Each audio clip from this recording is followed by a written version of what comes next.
Shalimar Jewelry inaugural offer. Flat 9% VA on gold ornaments, 12,500 off on purchase of 1 kg silver.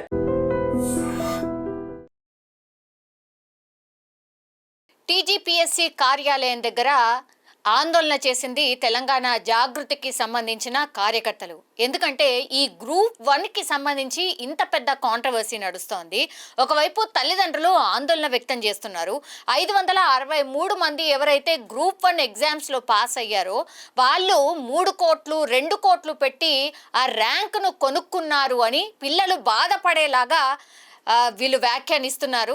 And that government promise చేసినట్టుగా ఈ exams సక్రమంగా నిర్వహించకుండా ఇప్పుడు group 1లో ర్యాంకులు ఎవరైతే కొట్టినరో వాళ్ళని నిందలేస్తూ మానసికంగా క్షోభకు గురి చేస్తున్నారు. వాళ్ళు ఎంతో కష్టపడి ర్యాంక్ సాధిస్తే ఇప్పుడు హైకోర్టు కాదు మేము సుప్రీంకోర్టుకైనా వెళ్ళి పోరాటం చేస్తాం, వీళ్ళు ఎట్లా పాస్ అయినరు, ఏంటిది, ఇందులో ఏదో తప్పిదం జరిగింది, ఇందులో మతలబ్ ఉంది అని చాలామంది వ్యాఖ్యానం చేస్తున్నారు. వాళ్ళు ఎవరైతే ఇట్లాంటి తప్పుడు ఆరోపణలు చేస్తున్నారో వాళ్ళంతా మా ముందుకొచ్చి మాట్లాడండి అంటూ ఈ గ్రూప్ 1 విద్యార్థులు ఎవరైతే ర్యాంకులు సాధించారో వాళ్ళ తల్లిదండ్రులు ఇంకోవైపేమో ఈ ప్రెస్ మీట్లో మాట్లాడడం జరిగింది. అట్లాగే వాళ్ళ ఆవేదన కూడా వ్యక్తం చేయడం జరిగింది.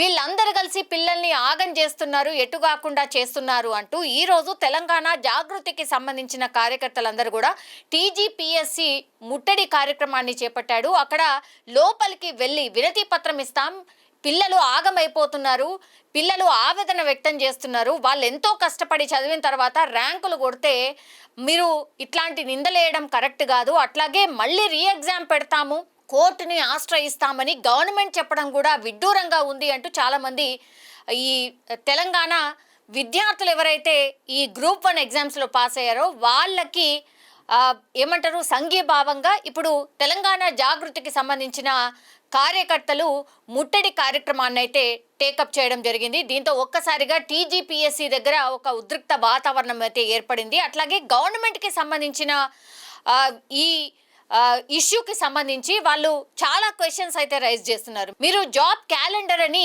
ఎప్పటి నుంచో చెప్తున్నారు, క్యాలెండర్ రిలీజ్ చేశారా, పిల్లలు చదువుకుంటున్నారు, వాళ్లకు ఉద్యోగాల నోటిఫికేషన్ ఇస్తామన్నారు, 2 లక్షల ఉద్యోగాలు అన్నారు, ఆ ఉద్యోగాలు ఎక్కడ, ఎందుకు ఇట్లా పిల్లల్ని మోసం చేస్తున్నారు, చాలా మంది పల్లెటూర్ల నుంచి వచ్చి చదువుకోవడానికి ఇక్కడ కష్టపడి ఉంటున్నారు, ఒక పూట తిండి తినకుండా ఇంకో పూట పస్తులుండి వాళ్ళు చదువుకొని ఏదో ఒక ఎగ్జామ్ రాసి పాస్ అయ్యి ఉద్యోగం కొట్టాలన్న దాంతోని వాళ్ళుంటే మీరేమో సక్రమంగా ఎగ్జామ్స్ నిర్వహించరు, జాబ్ క్యాలెండర్ రిలీజ్ చేయరు, మీరు ఇట్లనే మోసం చేస్తూ వెళ్తారా అనేటువంటిది కూడా తెలంగాణ జాగృతికి సంబంధించిన కార్యకర్తలు అయితే ఈరోజు ముట్టడి కార్యక్రమాన్ని ఏర్పాటు చేయడం జరిగింది. దీంతో అక్కడ ఒక్కసారిగా ఉద్రిక్త వాతావరణం ఏర్పడింది. వెంటనే అక్కడి నుంచి ఈ కార్యకర్తలందరినీ కూడా చెదరగొట్టే ప్రయత్నం చేశారు, లోపలికి వెళ్ళకుండా నిలువరించే ప్రయత్నం చేశారు. దాని తర్వాత చాలామంది ఈ తోపులాటలో కూడా గాయాలైనట్టు కూడా చెప్తున్నారు. చాలామంది ఈ అరెస్ట్ చేసి తీసుకువెళ్ళడమే కాకుండా ఈ తోపులాటలో కొంతమందికి గాయాలయ్యా దగ్గరున్నటువంటి హాస్పిటల్కి కూడా తరలించి ఇప్పుడు చికిత్సనైతే అందిస్తున్నారు. ఒక్కసారిగా టీజీపీఎస్సీ ముట్టడి కార్యక్రమం ఏదైతే తెలంగాణ జాగృతి టేకప్ చేసిందో ఇది ఒక రకంగా ఉద్రిక్త వాతావరణానికి కారణమైంది అని కూడా చెప్పొచ్చు. మేము పూర్తిగా తెలంగాణ సర్కారు ఏవైతే ఈ ప్రామిస్లు అంటే ఏవైతే హామీలు ఇచ్చిందో అవన్నీ కూడా నెరవేర్చకుండా మభ్య పెడుతోంది, అట్లాగే మోసం చేస్తోంది విద్యార్థుల్ని అంటూ వీళ్ళు అంటే తెలంగాణ జాగృతికి సంబంధించిన కార్యకర్తలు లీడర్స్ అందరూ కూడా ఈరోజు టీజీపీఎస్సీ కార్యాలయాన్ని ముట్టడించడం జరిగింది. దీంతో ఒక్కసారిగా అక్కడ ఉద్రిక్తత ఏర్పడింది. నిజంగా ప్రస్తుతం ఉన్నటువంటి సమాజం దేనికి ప్రయారిటీ ఇస్తుంది? ఆర్థిక సంబంధాల చుట్టూ మాత్రమే తిరుగుతుంది. మళ్ళీ ఎన్నికలంగానే చాలా విరక్తి కలుగుతాను.